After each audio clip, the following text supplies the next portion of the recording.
మహోన్నతుడైన తండ్రి, మహిమా స్వరూపుడైన దేవా, దేవలోకమును విడిచి దానిలోనికి ఎత్తించి దానిలో మంటి మానవులమైన మా మధ్య మసలి మంటి మానవులమైన మాకు మహిమనొద్దుటకు అరుదించిన క్రీస్తు యేసు ప్రభువా, మీ రాకలోని దీనత్వమును, మీ సమర్పణను మరియు మీ యొక్క రాక యొక్క అంతరార్థమును బట్టి మేము కొనియాడి కీర్తిస్తూ ఈ క్రిస్మస్ పండుగ పర్వ ఆరాధన దినమున పండుగ ఆచరించటకు, పండుగకు కారకులై ఉన్న మీకు ఆరాధనను, స్తుతిని, ఘనతను ఆరోపించటకు మేము వచ్చి ఉన్నాము. కాబట్టి మా సమస్త ఘనత, కీర్తి, మహిమ, ప్రభావములను అందుకొనుమని నీ ప్రశస్తమైన దీవెనలు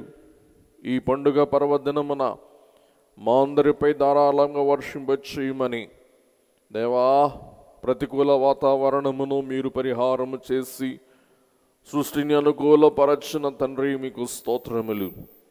మా పండుగ తుఫానును బట్టి దండ కాకుండా తుఫానును ఆపు చేయటం ద్వారా మిండైన పండుగగా ఆచరించు భాగ్యం ప్రసాదించినందులకు మీకు వేవేల స్తుతులు, స్తోత్రములు చెల్లిస్తూ దేవా, మిండైన ఆత్మానందముతో, మనసానందముతో, శరీరము పొంగుతూ ఈ పండుగ జరిగించుకుంటున్న బట్టి దేవా, కలుగు సంతోషము ద్వారా మా సర్వ కష్టములను అంతరింపచేసి మీకు మహిమను కలిగించు కృపను గ్రహించుమని మహిమాన్వితుడై ఉన్న క్రీస్తు యేసు ప్రభు దివ్య నామమున వినయముతో వేడుకొని ప్రార్థిస్తూ ఉన్నాం మా పరమ తండ్రి, ఆమేన్. క్రిస్మస్ మహిమబాలుడైన క్రీస్తు యేసు ప్రభు యొక్క భూలోక రాక పర్వదినమున ఆయన మిండైన సంతోష సమాధానములు మనందరికీ సమృద్ధిగా తోడయుండును గాక, ఆమేన్. అందరికీ క్రిస్మస్ పండుగ మరణాత. దేవుని వాక్యం ధ్యానం చేసుకుందామండి. పిల్లరా, ఈ క్రిస్మస్ పండుగ యొక్క ఉద్దేశ్యం, ఈ పండుగ పర్వదినమున ఎలాగూ దేవా లోకవాసులు మరియు దేవాదూతలు దేవుని కీర్తించారో ఈ క్రిస్మస్ వర్తమానం ప్రచురపరిచారో మనం గమనించుకుందామండి. మరి ఎక్కడైనా మన గృహాలలో అయినా మరి ఎక్కడైనా కానీ క్రిస్మస్ కథను వివరించు, సూచించు మేంజర్ ఏర్పాటు చేస్తాం. మేంజర్ అంటే పశువుల పాక. మరి బహుశా ఈవేళ ఇక్కడ కూడా పశువుల పాక అమర్చబడుట మనం చూస్తూ ఉన్నాం. ఈ పశువుల పాక ప్రభు యొక్క జనన వార్తను స్పష్టముగా చెప్పకుండానే చిత్రరూపముగా ఎల్లరికీ తెలిసిన వారికి జ్ఞాపకము చేస్తూ తెలియని వారికి కూడా తెలియచెప్పే అంశం అయి ఉంటున్నదన్నమాట అండి. కాబట్టి క్రిస్మస్ మేంజరులో మనం మరియమ్మను, యోసేపును, మరి ముఖ్యముగా క్రీస్తు బాలుని, అలాగుననే గొర్రెల కాపరులను మరియు వారి గొర్రెలు, అలాగే 2 సంవత్సరాల తర్వాత వచ్చిన జ్ఞానులైన వారు వాస్తవానికి పశువుల పాక యొద్దకు రానప్పటికీ వారు ప్రభు ఇంటిలో చేరి ఉన్నప్పుడు వచ్చినప్పటికీ వారు వచ్చారనుటకు సూచనగా, సాదృశ్యముగా మరి పశువుల పాక యొద్దకు రాకపోయినా వచ్చినట్లు మనం జ్ఞానులైన వారి అటెండెన్స్ కూడా నమోదు చేస్తూ ఉంటాం. మరి ముఖ్యముగా తమ నివాసములో తమ సృష్టికర్తకు స్థానము దయచేసిన పశువులను కూడా మనం చూస్తూ ఉంటాం. యేసుక్రీస్తు ప్రభు యొక్క జనన వృత్తాంతమును సూచిస్తూ దైవభక్తిని గురించిన మర్మమును సంక్షిప్తముగా తిమోతికి పౌలు గారు రాస్తూ 1 తిమోతి పత్రిక 3వ అధ్యాయం 15-16 వచనాలలో ఇలాగ సెలవిస్తున్నారన్నమాట అండి. అయినను నేను ఆలస్యం చేసినప్పటికీ దేవుని మందిరములో అనగా జీవము గల దేవుని సంఘములో. చూసారా, దేవుని సంఘము అంటే రాళ్ళు, రప్పలు, కుర్చీలు, స్తంభాలు మరి వస్తువులు కాదండి. జీవము గల మనమే ఏమై ఉన్నామండి? దేవుని మందిరం. దేవుని మందిరం అంటే కట్టడం కాదు, కానీ కట్టడములో చేర్చబడిన మనమే ఎవరమై ఉన్నాం? దేవుని నిజమైన అసలైన మందిరమై ఉంటున్నాం. జీవము గల దేవుని సంఘములో జనులు ఎలా ప్రవర్తింపరనో అది నీకు తెలియవలెనని ఈ సంగతులను నీకు వ్రాయుచున్నాను. ఆ దేవుని సంఘము సత్యమునకు స్తంభమును ఆధారమై ఉన్నది. కాబట్టి దేవుని సంఘమే సత్య సంఘం, సత్యమునకు ఆధారమై ఉన్న స్తంభం. దేవుని సంఘమే సత్య సంఘమే కాదు, కానీ సత్యంకు నిలబడిన స్తంభం మరియు సత్యమును నిత్యము స్థాపన చేసే సంస్థానం ఏమన్నదన్నమాట అండి. సంఘం దేవుని స్తంభం, సంఘం దేవుని సంస్థానం అయి ఉంటూ ఉన్నది. కాబట్టి ఈ సంస్థానమే గమనించండి సత్యమును ప్రకటింపవలసినది, సత్యము కొరకు దిట్టముగా నిలవబడవలసినది. పిల్లరా, ఈ యొక్క సత్యం బోధించడంలో ధీటుగా, ధైర్యముగా, ఖచ్చితంగా బోధింపవలసిన బాధ్యత సంఘంపై ఉన్నట్లు పౌలు గారు తెలియజేస్తూ, చదవండి. నిరాక్షేపముగా, ఆక్షేపణకు ఆధారమే లేకుండా, ఆక్షేపించడానికి వీలే లేకుండా, నిందించడానికి, అపార్థం చేసుకోవటానికి, దూషణకు లేకపోతే అనుమానానికి తావు లేకుండా దైవభక్తిని గూర్చిన మర్మము గొప్పదై ఉంటున్న దైవభక్తి అంతా కూడా అమరియున్న సత్యం 4 మాటలు తెలియజేస్తుంటారండి. యేసుక్రీస్తు ప్రభువే సశరీరుడుగా, మంచి శరీరం, సా అంటే మంచి, మంచి శరీరునిగా ప్రత్యక్షుడాయను, ఆత్మ విషయమై నీతిపరుడని తీర్పు నొందెను, దేవదూతలకు కనబడెను, రక్షకుడని జనములలో దేవదూతల ద్వారా ప్రకటింపబడెను, లోకమందు నమ్మబడెను, ఆరోహణుడై దేవుని కుడి పార్శ్వమున తేజోమయుడయ్యెను, దేవదూతల ద్వారా కొనియాడబడెను, దేవదూతలకు కనబడెను, దేవదూతల ద్వారా కీర్తింపబడెను. దేవదూతలకు కనబడెను, దేవదూతల ద్వారా కొనియాడబడెను, దేవదూతల ద్వారా ప్రకటింపబడెను, దేవదూతల ద్వారా కీర్తింపబడెను. ఎందుకు దేవదూతలు దిగివచ్చాడు? దేవదూతలు దిగివచ్చి ఏం చేశాడు? దేవదూతలు దిగివచ్చి చేసిన కార్యానికి ఏదైనా బైబిల్ ఆధారం ఉందా? ఖచ్చితంగా ఉందండి. ఆధారం అనే వాక్యము ద్వారా మనం పరీక్షించుకుందాం. హెబ్రీ పత్రిక 1వ అధ్యాయం 6వ వచనం. మరియు దేవుడు, పరలోకపు దేవుడు భూలోకానికి ఆది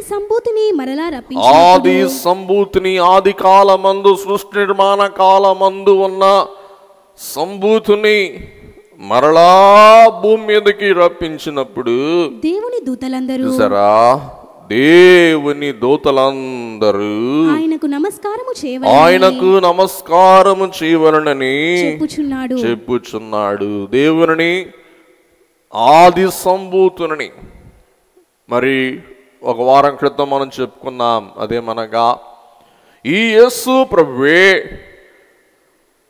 చూపుకు శిశువు కానీ రూపుకి అద్వితీయుడు. ఆయన అద్వితీయ సత్య దేవుడు. ఆయనే మనకు అనుగ్రహింపబడిన వాడు. పిల్లరా, అనుగ్రహింపబడినది అనగా అప్పుడికి సృష్టింపబడి, అప్పుడికి నియమింపబడింది, అప్పుడికి ఉన్నది. పిల్లరా, లేనిది మనం అనుగ్రహించలేం. ఏది ఇవ్వగలం? ఉన్నది మనం అనుగ్రహింపగలం. కాబట్టి అనాదిలో దేవుని వద్ద ఉన్న దేవుడు ఆదిలో సమస్తమును కలుగ చేసిన దేవుడు శిశువుగా మనకేమయ్యాడండి? అనుగ్రహింపబడ్డాడు. అదే మనం పదే పదే ధ్యానం చేసుకుంటూ ఉన్నాం. దేవుని బిడ్డలారా, అనుగ్రహింపబడిన కుమారుడు, మనం దేవుని వద్ద నుండి అందుకొనిన కుమారుడే క్రీస్తు యేసు ప్రభువు అయ్యున్నాడు.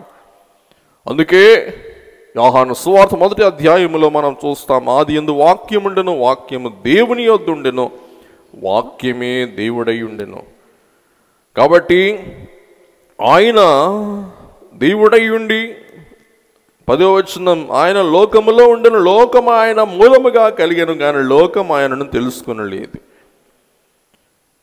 13వ వచనం, వారు దేవుని వలన పుట్టిన వారే గాని 14వ వచనం, ఆ వాక్యము శరీరధారే కృపా సత్య సంపూర్ణునిగా మన మధ్య నివసించిన తండ్రి వలన కలిగిన అద్వితీయ కుమారుని మహిమ వలె మనం ఆయన మహిమను కనుగొంటిమి. ఆది యందు వాక్యం, వాక్యం దేవుని వద్ద ఉండెను, ఆ వాక్యమే దేవుడై ఉండెను. వినండి, నేను లేకుండా నా వాక్యం వస్తుందా? ఇప్పుడు వస్తుంది, రికార్డింగ్లు ఉన్నాయి, వీడియోలు ఉన్నాయి, అన్నీ ఉన్నాయి, కానీ వేరుగా వస్తుందా? వినండి, కాబట్టి నేనుంటేనే నా వాక్యం ఉంటుంది, నేను లేకుండా నా వాక్యం ఉంటుందా? ఉండదు. కాబట్టి దేవుని యొక్క వాక్యమే యేసు క్రీస్తు ప్రభు అయి ఉంటున్నాడు, అద్వితీయ కుమారుడై ఉంటున్నాడు. అద్వితీయ కుమారునే కాలమాసన్నమైనప్పుడు కన్య గర్భములో మన వంటి శిశువుగా వచ్చినా కానీ ఆయన ఎవరై ఉన్నారు? దేవుడై ఉన్నారు. కాబట్టి దేవునిగా ఆయన వచ్చారు. కాబట్టి మనుష్యుడు దైవాంశ సంభూతునిగా మారుతూ ఉన్నాడు. ఆయన దేవునిగా కాక నరునిగా వస్తే నరుడు ఏమవడండి? దేవుడు దేవమానవుడు కాలేడు. కాబట్టి ఆయన దైవాంశ సంభూతునిగా వచ్చిన కారణాన దేవకుమారుని బట్టి మనమందరం ఏమయ్యాం? దేవుని బిడ్డలం. కాబట్టి దేవుని బిడ్డలుగా మనల్ని మార్చుటకు ఆయన శరీరీతిగా సశరీరుడిగా శిశువుగా కనబడినప్పటికీ ఆయన అంతరంగంలో ఎవడై ఉన్నారండి? దేవుడై ఉన్నారు. వినండి, ఒక శిశువుని చూసినప్పుడు మనం అడుగుతాం, ఎవరి బిడ్డ అండి ఎంత చక్కగా ఉన్నారు, ఎవరి బిడ్డ అండి ఎంత చక్కగా ఉంది అంటారు. ఆ బిడ్డను చూసి వెంటనే అడుగుతామా అడగమా? చెప్పండి ఒకసారి. అడుగుతాం, ఎవరికన్నా బిడ్డ అండి? ఆకాశం నూడి పడింది అంటామా? అనం. ఎవరి బిడ్డ అండి? ఇంటి పేరు ఏంటండి అని అడుగుతాం. అలాగున యేసు ప్రభు బాహ్యమునకు బాహ్య దృష్టికి శిశువుగా ఉన్నా కానీ ఆయన ఎవరై ఉన్నారండి? అంతరంగములో ఆయన దేవుని కుమారుడు అయి ఉంటూ ఉన్నారన్నమాట అండి. దేవుని బిడ్డలారా, 1 పేతురు పత్రిక మరి 1వ అధ్యాయం 8 నుండి 12 మనం చూసినట్లయితే 9 చదువుకుందాం. అనగా ఆత్మరక్షణ పొందొచ్చు చెప్పసఖ్యము కాని మహిమయుక్తమైన సంతోషం గల వారమే ఆనందిస్తూ మీకు కలుగు ఆ కృపను గూర్చి ప్రవచించిన ప్రవక్తలు పాత నిబంధన కాల ప్రవక్తలందరూ కూడా ఈ రక్షణను గురించి వారు ప్రవచించారే కానీ ఈ రక్షణను వారు కనులారా ఏం చేయలేదండి, చూడలేదు. పరిశీలించుచు తమ యందున్న క్రీస్తు ఆత్మ క్రీస్తు విషయమైన శ్రమలను గూర్చి ఆ తర్వాత కలుగబో మహిమలను గూర్చి ముందుగానే సాక్ష్యం ఇచ్చినప్పుడు ఆ ఆత్మ ఏ కాలమును ఎట్టి కాలమును సూచించు వచ్చెనో దానిని విచారించి పరిశోధించి వారు తెలుసుకున్నారు, రాశారు. రాసింది చూడాలని ఆశించారు కానీ వారు చూడలేకపోయారు. 12వ వచనం, పరలోకము నుండి పంపబడిన పరిశుద్ధాత్మ వలన మీకు సువార్త ప్రకటించిన వారి ద్వారా మీకిప్పుడు తెలుపబడిన ఈ సువార్త సంగతుల విషయమై తమ కొరకు కాదు గాని మీ కొరకే తాము పరిచర్య చేసినను సంగతి, దూతలైన వారు మీ కొరకే పరిచర్య చేసినను సంగతి వారికి బయలుపరచబడెను. దేవదూతలు మీ పరిచారకులుగా ఏర్పాటయ్యున్న పరలోక దేవదూతలు ఈ రక్షణ కార్యములను తొంగి చూడగోరుచున్నారు. ప్రవక్తలు ప్రవచించారు, ప్రవక్తలు సూచించారు, ప్రవక్తలు చూడ ఆశించారు, ప్రవక్తలు ఈ సూచనలు చూపించారు కానీ వారు ఏం చేయలేకపోయారండి, చూడలేకపోయారు. కానీ ఈ రక్షణ కార్యమంతా ప్రభువు రాక, ప్రభు యొక్క బోధ, ప్రభు మరణం ఇవన్నీ ఎవరు చూస్తున్నారు? మనం చూస్తున్నాం. గమనించారా? దేవదూతలు ఈ రక్షణ కార్యములను ఏం చేస్తూ ఉన్నారండి? చెప్పండి, ఏం చేస్తూ ఉన్నారు? తొంగి చూస్తూ ఉన్నారు. వారు మన విషయమై దేవుని ద్వారా ఏర్పాటు చేయబడిన, చెప్పండి, పరిచారకులు అయి ఉన్నారు. ఈ రక్షణ ఎవరి కొరకు కాదు, దేవదూతల కొరకు కాదు. ఈ రక్షణ అంతా ఎవరి కొరకు? మన కొరకు. కాబట్టి మన పరిచారకులు ఎవరు?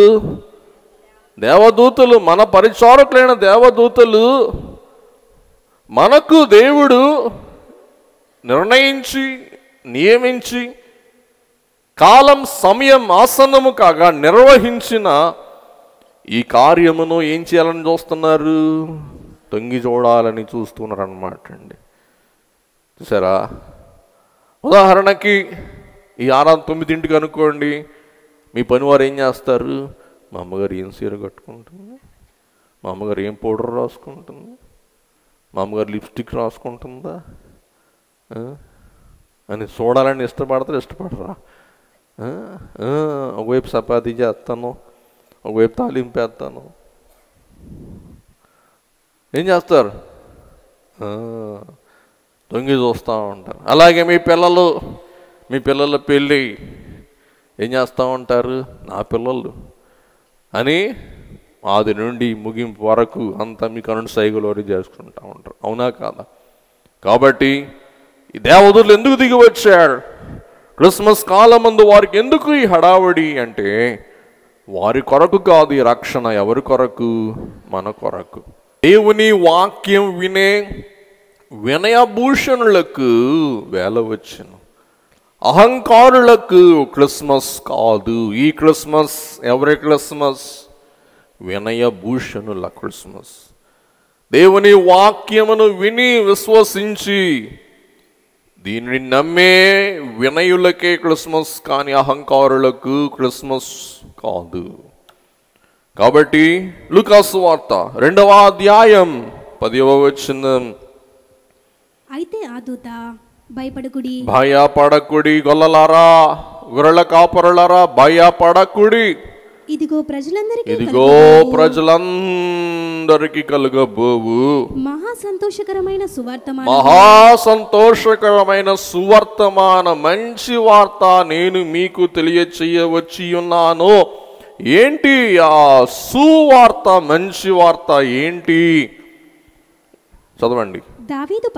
దావీదు పట్టణమై ఉన్న బెత్లెహేమునందు నేడు రక్షకుడు మీ కొరకు పుట్టి ఉన్నాడు. చూసాడా? మన కొరకంటలా, మా కొరకంటలా. ఎవరి కొరకు? ఓ నరులరా, మిమ్ము రక్షింప పుట్టి ఉన్నాడు, దానికిదే మీకు ఆనవాలు. కాబట్టి మాకు రక్షణ అక్కరలా. మేము తప్పు చేస్తే మాకు శిక్షే, కాసేపు చూస్తాం. దేవదూతలు తప్పు చేస్తే దేవుడు కఠినంగా శిక్షించాడు. కానీ మానవుడు సాతాను ప్రేరేపణను బట్టి పాపము చేసినప్పుడు దేవుడు శిక్షింపక ఏం చేస్తూ ఉన్నారు? రక్షిస్తూ ఉన్నారు. కాబట్టి నేడు రక్షకుడు మీ కొరకు పుట్టి ఉన్నాడు, అంటే మన కొరకు పుట్టి ఉన్నాడు. ఈ రక్షణ పరలోకము నుండి మీకు అందింపబడుతుంది. కాబట్టి మీరెవరు? ధన్యులు. ఈ ధన్యత మాకు లేదు. మాకు దేవుడు శిక్ష విధించారు, కానీ మీకైతే దేవుడు స్వయంగా దిగి వచ్చి ఏం చేస్తూ ఉన్నారు? రక్షణ ప్రక్రియ కొనసాగిస్తూ ఉన్నారు. ఓ గొర్రెల కాపరులరా, యెరూషలేము దేవాలయం యొక్క మందలు కాస్తూ ఉన్న మంద కాపరులరా, మీరు కాసే మందలు ఇక వ్యర్థం. మీరు ఇక పాపము పరిహారము నిమిత్తం బలి అర్పణ కొరకైన గొర్రెలు మీరు కాయవలసిన పని లేదు. అంతకుముందు కాలం పాప పరిహారం జరగాలి అంటే ఏం చేయాలా? గొర్రెలను, కోడెలను, దూడలను, పౌరములను బలి ఇచ్చి రక్తము ఒలికించాలి. ఆ బలి నిష్కలంకమైన రక్తమై ఉంటూ ఉండాలి. అందుకే దేవుడే దిగి వచ్చి, ఓ గొర్రెల కాపరులరా, దేవాలయ గొర్రెలను దేవాలయ బలి ఆగము కొరకు కాస్తూ ఉన్నవారులరా, మరి ఆ గొర్రెలకు మచ్చలు, డాగులు, రోగాలు లేకుండా కాయవలసిన బాధ్యత ఎవరిది? గొర్రెల కాపరులది. యాజకుడు వచ్చి ఆ గొర్రెను పరిశీలిస్తాడు, పరీక్షిస్తాడు. దానికి ఎక్కడైనా ఒక చిన్న మచ్చ ఉన్నా, ఏ గాయమున్నా కానీ బలికి అది నిష్ప్రయోజనం. కాబట్టి అన్ఫిట్, అంటే ఆ గొర్రెను కాపరేం చేయాలా? కోసుకొని తినాలా. బాగా ఉంటే దేవాలయానికి గొప్ప వేలకు అమ్ముడుకుపోద్ది. ఏదైనా మచ్చ, డాగు, ఏమన్నా రోగం ఉంటే ఆ గొర్రె ఏమవుద్ది? మండికి వెళ్ళిపోద్ది. మంచి గొర్రె మందిరానికి వెళ్ళి పాప బలి ఆగం అర్పింపబడి వెలగల గొర్రె అవుద్ది. ఆ గొర్రెకి మచ్చ కానీ డాగు కానీ ఉంటే మందిరానికి కాదు, అది వెళ్ళేది గొర్రెల మండికి. గొర్రెల మండిలో దాన్ని కోసేస్తారు, కోసుకొని తింటారు. ఉదాహరణకి దేవాలయం నడిపించే బలి ఆగం కొరకైనా ఆ గొర్రె పిల్ల 10,000 అనుకుందాం. దానికి మచ్చో డాగో ఉందనుకోండి, 1000 రూపాయలకి మార్కెట్లో అమ్ముకోవాలి. అందుచేత ఆ దేవాలయ గొర్రెలను ఏం చేయాలి? జాగ్రత్త కాపలా కాయాలి. అది వారి ఆస్తి కాదు. ఎవరి ఆస్తి? దేవుని ఆస్తి. లేక యెరూషలేము దేవాలయంలో ఉన్న దేవాలయ ఆస్తి మానవ పాప పరిహారము కొరకు ఆ గొర్రెలను భద్రంగా కాస్తూ చలిమంట వేసుకుంటూ ప్రయాసపడుతున్న గొర్రెల కాపరులరా, ఇక మీ ప్రయాసంతా ఏమైపోయిందండి? తీరిపోయింది, వెడలిపోయింది, వీడిపోయింది. ఇక మీరు దేవాలయ గొర్రెలు కావలసిన పని లేదు. ఎందుకంటే నేడు రక్షకుడు మీ కొరకు పుట్టి ఉన్నాడు. నేడు రక్షణ మీకు తెచ్చి ఉన్నాడు. అందుచేత గొర్రెలతో, కోడెలతో, పౌరాలతో, దూడలతో పని లేదు.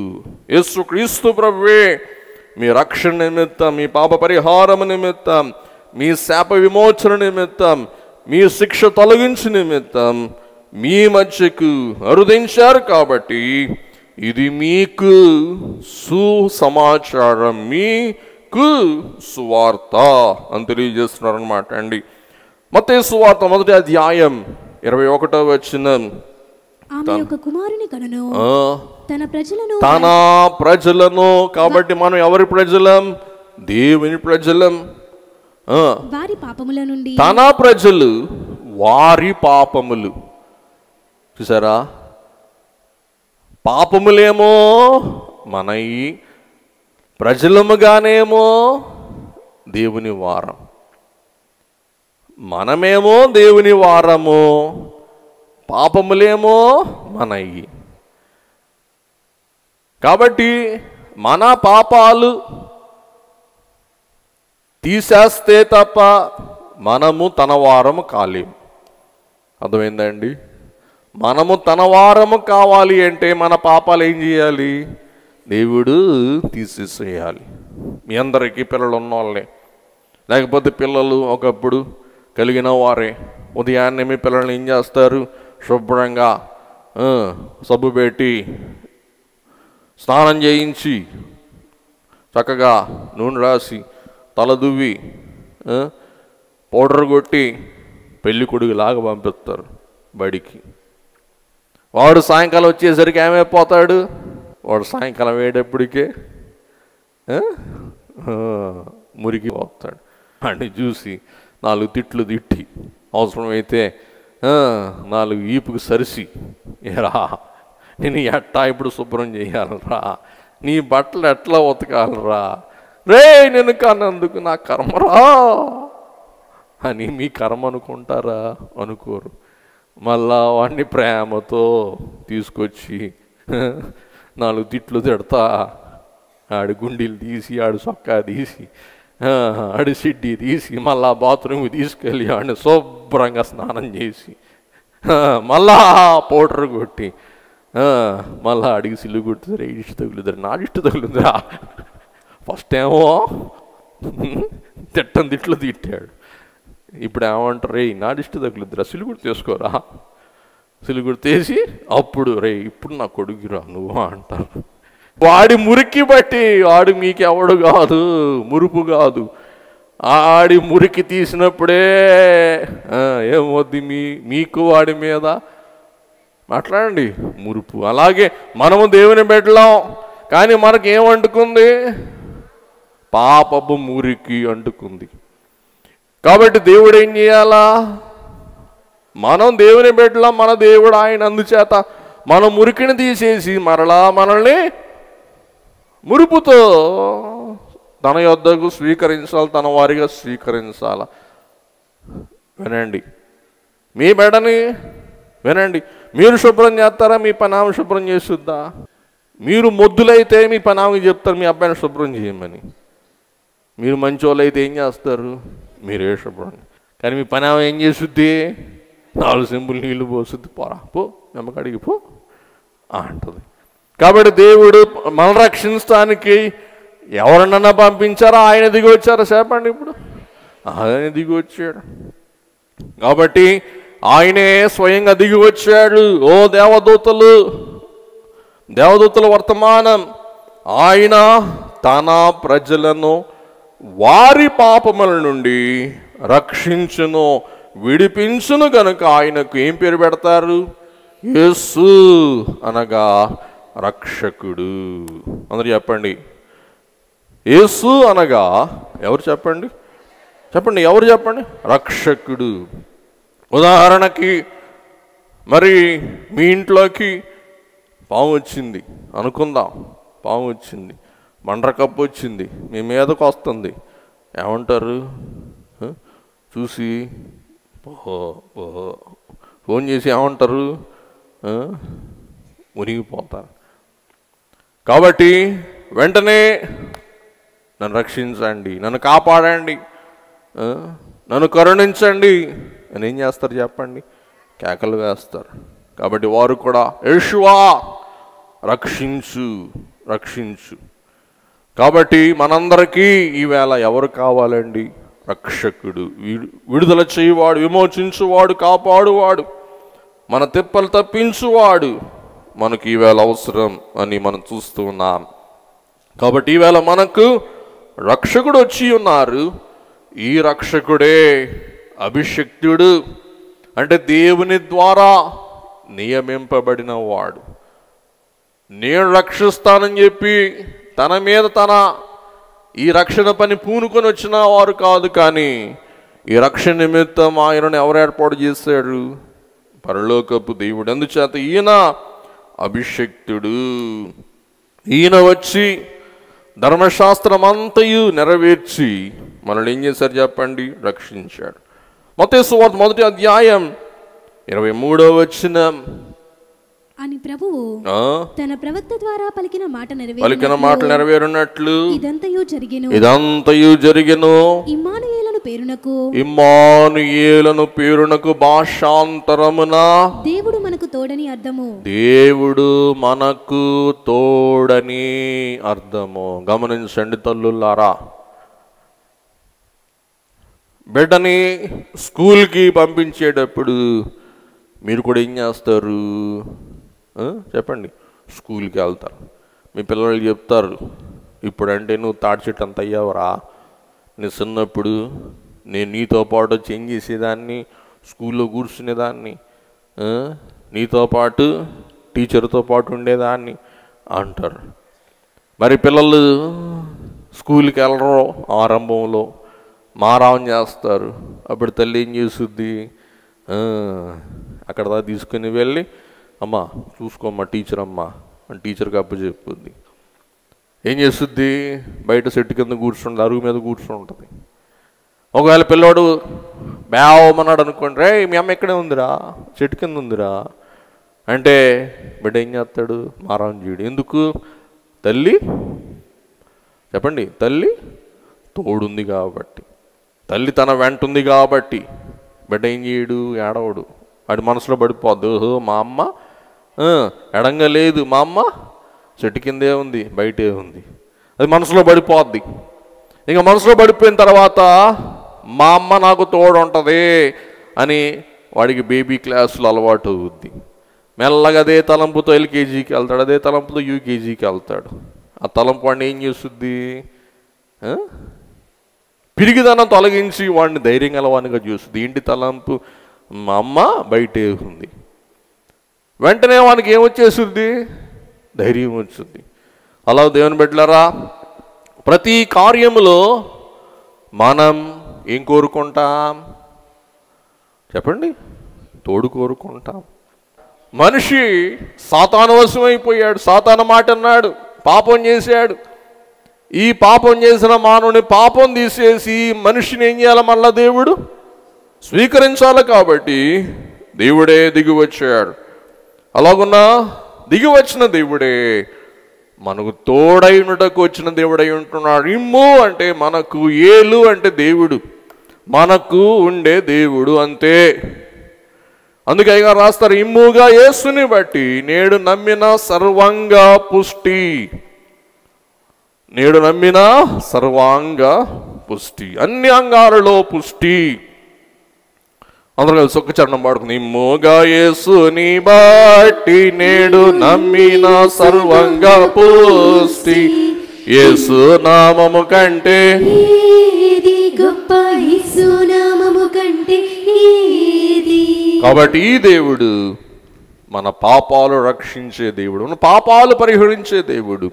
ఈ దేవుడు మనకు తోడై ఉండే దేవుడు. మూడవది మనం చూసినట్లయితే ఈ దేవుడు ఆమెన్ అనే దేవుడు, అవును అనే దేవుడు. 2వ కొరింథీ పత్రిక 1వ అధ్యాయం 20వ వచనం. 2వ కొరింథీ 1వ అధ్యాయం 20వ వచనం. దేవుని వాగ్దానములు ఎన్ని అయినను అన్నియు క్రీస్తునందు అవునన్నట్టుగానే ఉన్నవి గనుక మన ద్వారా దేవునికి మహిమ కలుగుటకై అవి ఆయన వలన నిశ్చయములై ఉన్నవి. దేవుని వాగ్దానాలన్నీ ప్రభు అందించటకు, నెరవేర్చటకు మన మధ్యకు దిగి వచ్చాడు. కాబట్టి దేవుని బిడ్డలారా, వాగ్దానాలన్నీ మాటిచ్చిన దేవుడే. ఆ మాట తప్పకుండా నెరవేర్చటకు దిగి వచ్చిన కారణమే ఆమెన్ అని మన మనవులకు, మన విజ్ఞాపనలకు ఆమెన్ అను దేవుడు, అవును సరే అనే దేవుడు మన మధ్య కరుదించుట మనం చూస్తూ ఉన్నాం. మరి ఒక అంశం ఏమనగా ఫిలిప్పీ పత్రిక 2వ అధ్యాయం 6-8 వచ్చిన చూసినట్లయితే, ఆయన దేవుని స్వరూపము కలిగిన వాడు ఉండి దేవునితో సమానం ఉంటే విడిచిపెట్టుకుని భాగ్యం ఎంచుకోలేదు కానీ మనుషుల పోలికగా పుట్టి దాసుని స్వరూపము ధరించుకుని తన్ను తాను ఏమీ లేని వానిగా చేసుకొని అన్నీ కలిగిన వాడు అయ్యున్న దేవుడు ఏమీ లేని వానిగా మన మధ్యకు వచ్చి ఉన్నారు. మరియు ఆయన ఆకార మనుష్యుడిగా కనబడి మరణం పొందినంతగా శిలువ మరణం పొందినంతగా విధేయ చూపినోడు తన్ను తాను తగ్గించుకుని, అంత గొప్ప దేవుడు తన్ను తాను ఏం చేసుకున్నారంటండి, తగ్గించుకున్నారు. నెక్స్ట్ దేవుని వాక్యంలో గబగబ ముందుకు వెళ్ళిపోదాం. 2 కొరింథీ పత్రిక 9వ అధ్యాయం 15వ వచనం. 2 కొరింథీ 9:15. చెప్పశక్యము గాని ఆయన దేవుని వరమును గూర్చి దేవునికి స్తోత్రం. ఈ వరము ఏ వరం అంటండి? చెప్పశక్యము కాని వరం, చెప్పుటకే వీలు లేనంత గొప్ప వరం, చెప్పలేనంత గొప్ప వరం మనకు దయచేసిన దేవునికి స్తోత్రం. దేవుని బిడ్డలారా, క్రిస్మస్ పర్వదినం ఎందుకు మనం వెలుగులతో అలంకరించుకుంటామంటే, దేవుడు భూలోకానికి వెలుగుగా దిగి వచ్చాడు. వెలుగుగా దేవుడు వెలసే దాత్రిలో. అందుచేత క్రిస్మస్ కాలమందు మనం ఏం చూస్తామండి? వెలుగులు. కాబట్టి యోహాన్ 1:4 ఆయనలో జీవం ఉండెను, ఆ జీవం మనుషులకు వెలుగై ఉండెను. యెషయా 9:2 చీకట్లో నడుచు జనులు గొప్ప వెలుగును చూచుచున్నారు, మరణఛాయల దేశ నివాసుల మీద వెలుగు ప్రకాశించను. అలాగే పచ్చిక మనం చూస్తాం. Tree, green tree. ఇవాళ అన్ని ప్లాస్టిక్ మయమైపోయినాయి అన్నమాట అండి. మా చిన్నప్పుడైతే ఏం చేసేవారు? సర్వీస్ సెట్లు. అమెరికాలో ఇప్పటికీ కూడా పెద్ద పండగ. ఏంటి పండగ? అమెరికా దేశ అధ్యక్షుడు పెద్ద పండగ చేసుకుంటాడు. ఏంటి పండగ అంటే, నేటికి కూడా ఒక మంచి క్రిస్మస్ పచ్చని చెట్టుని అడవిలో ఎంచి దాన్ని నరికి గుర్రాల బండి మీద వైట్ హౌస్కి అమర్చడం తీసుకుని వచ్చినప్పుడు ప్రెసిడెంటే వెళ్ళి ఆ క్రిస్మస్ చెట్టును ఆహ్వానించి ఏం చేస్తాడు? తన ఇంట్లో తీసుకుని. అది పెద్ద పండగ అన్నమాట. క్రిస్మస్ చెట్టు పెట్టడమే వాళ్ళకి పెద్ద పండగ. కాబట్టి మన ఇళ్ళల్లో ప్రతి వారి ఇంట్లో క్రిస్మస్ చెట్టు ఈవేళ షాపుల్లో కూడా పెడుతూ ఉన్నారు, మన ఇళ్ళల్లో కూడా పెట్టుకుంటూ ఉన్నాం. క్రిస్మస్ చెట్టు పచ్చికకు సూచన, అనగా జీవమునకు సూచన. యేసుక్రీస్తు ప్రభు మనకు జీవమిచ్చుటకు వచ్చిన వారై ఉంటున్నారు, జీవమిచ్చుటకు అరుదించిన వారై ఉంటున్నారని మనం గమనిస్తున్నాం. ఆయనలో ఏముందంటండి? జీవముంది. ఆ జీవము మనుష్యులకు వెలుగై ఉన్నది. యోహాన్ 4:14 నేనిచ్చి నీళ్లు త్రాగువాడు అన్నడును తప్పికొండు, నేను వానికిచ్చి నీళ్లు నిత్య జీవమునకై వానిలో ఊరెడి నీటి బొగ్గగా ఉండునని ఆమెతో చెప్పాను. ఆ జీవమే జీవజలమై ఉన్న దేవుని వాక్యం. దేవుని వాక్యమే మనకు సమాధానం, సంతృప్తి, సంతోషం దయచేయు సాధనమై ఉన్నట్లు మనం గమనింపగలుగుతూ ఉంటూ ఉన్నాం. మరి గబగబ ముందుకు వెళ్ళిపోతాం. దేవుని బిడ్డలారా, దేవదూతలు మన పరిచారకులు.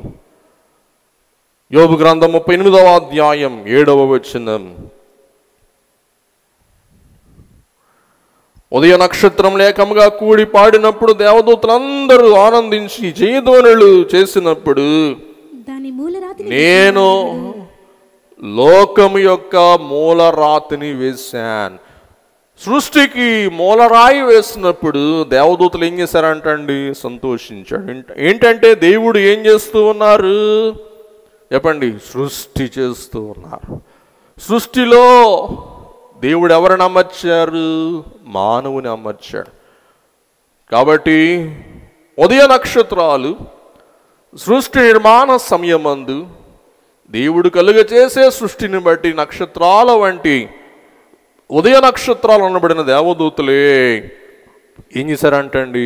ఆనందించాడు, ఉప్పొంగాడు, సంతోషించాడు. అదే దేవదూతలు రక్షణ మనకు ప్రసాదించిన సమయమందు కూడా ఏం చేస్తూ ఉన్నారండి? ఆనందించి సంతోషించి. మరి లూకా సువార్త 2:13-14 వెంటనే పరలోక సైన్య సమూహం చూసారా? వినండి వినండి వినండి అమ్ములారా, కొంచెం ముందు చదువమ్మ ఒకసారి. 12 దానికిదే మీ కానవాలు, ఒక శిశువు పొత్తిగుడ్డలతో చుట్టబడి. అందరూ గమనించడం ఒక ముఖ్యమైన అంశం. ఒక శిశువు పొత్తిగుడ్డలతో చుట్టబడి ఒక తొట్టిలో పండుకొని ఉంటే మీరు చూచుదరని వారితో చెప్పెను. వినండి వినండి, ముఖ్యమైన మాట. ఈ దూత వర్తమానం అందించే వరకు మిగతా దూతలందరూ ఏం చేశారు? మౌనం పాటించాడు. కాబట్టి మనకి ఉండవలసిన గొప్ప సాంప్రదాయం, గొప్ప మర్యాద ఏంటంటే, అవతలోళ్ళు మాట్లాడుతుంటే మనం వినాలా? మనం మాట్లాడుతుంటే అవతలోళ్ళు వినాలా?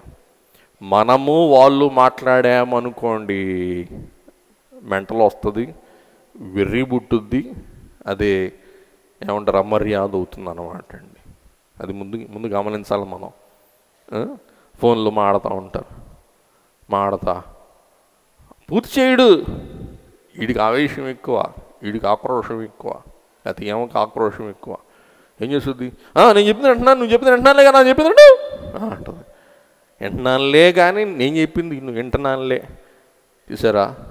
దేవదూతల గౌరవం ఏంటంటే, ఒక దూత వర్తమానం ప్రకటిస్తూ ముగించే వరకు దేవదూతలందరూ ఏం చేశారు? మౌనంగా ఉన్నాడు. చదువమ్మ 12 ఇంకొకసారి ఇప్పుడు చదవండి. దానికిదే మీ కానవాలు, వారితో చెప్పెను. 13వ వచనం. వెంటనే పరలోకపు సైన్య సమూహం అందుకున్నారన్నమాట అండి. వర్తమానం ముగించిన వెంటనే పరలోక సైన్య సమూహం అంతా ఈ దూత వర్తమానం అందుకొని ఏం చేయటం మొదలు పెట్టారంట? దేవుని స్తుతించటం, దేవుని చెప్పండి కీర్తించటం, దేవుని ప్రస్తుతించటం మొదలుపెట్టినట్లు మనం చూస్తూ ఉన్నాం.